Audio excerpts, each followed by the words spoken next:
At the start of the season, the Indiana Fever looked like they were on the cusp of something new. Caitlin Clark, the sophomore sensation, had injected fresh belief into a franchise that hadn't felt real playoff energy in years. She was averaging over 16 points, dazzling with her passing, and making Gainbridge Fieldhouse a packed electric place again. But after just 13 games, Clark tore her groin, and the season seemed to unravel overnight. The blow wasn't just statistical, it was emotional. When the announcement dropped, you could feel the air sucked out of Indiana and rippling across the basketball world.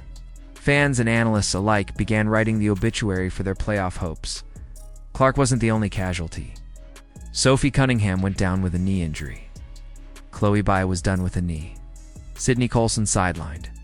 Ari McDonald finished by a foot injury. 5 names, 5 key contributors, gone. By midseason, the Fever weren't a stable roster anymore. They were a train with players constantly hopping on. At one point, 18 different players had suited up for the team. Imagine taking a team photo in May, and by July, half the faces were different. It wasn't strategy, it was survival. Yet somehow, that survival became the spark of something greater. Odyssey Sims came in and gave them a burst of energy. Khloe Bby stepped into minutes and knocked down threes. Aerial Powers carved out a role as a steady veteran spark. Players weren't just filling holes. They were rewriting their place in the story. And hovering over it all was head coach Stephanie White. She didn't panic, didn't overcomplicate. Instead, she simplified. She cut the system down to the foundation and asked her players to stick to it. Be tough, stay together, play with joy.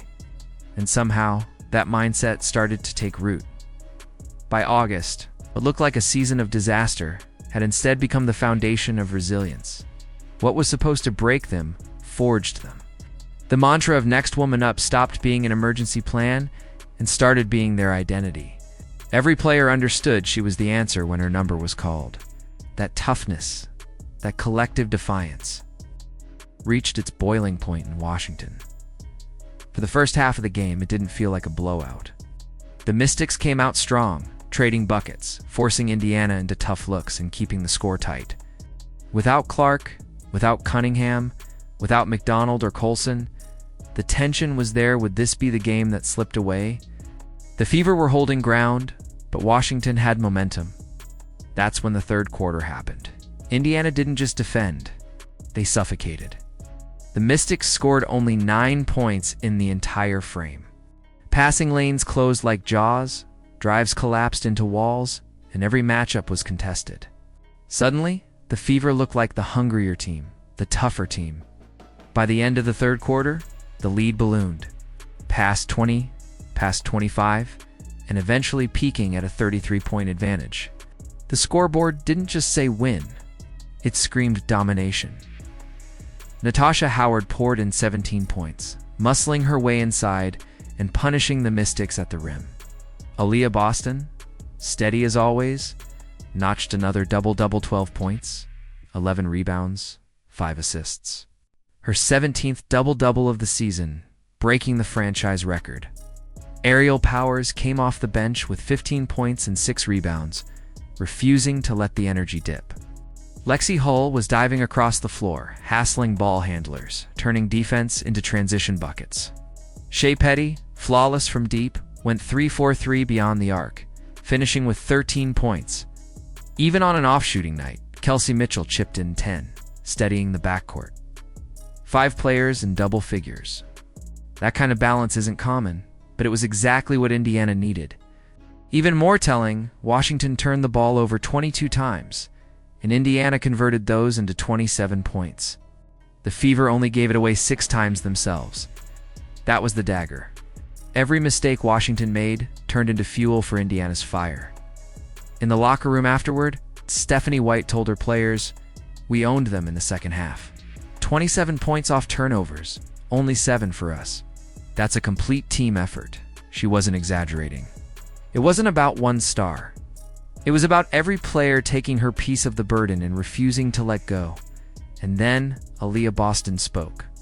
Asked about the journey, the injuries, the doubts, she said, "Just being someone in this locker room, You never doubt yourself and what you're capable of, no matter what happens.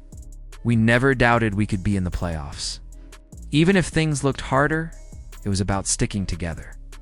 You can see that when we play with joy, we play together, no matter who's on the floor. Her words echoed. Fans online repeated them. Teammates nodded and smiled. It wasn't just a statement. It was a mantra, one that had carried them through the darkest stretches of the season. Never doubt yourself. Boston herself has been the embodiment of that.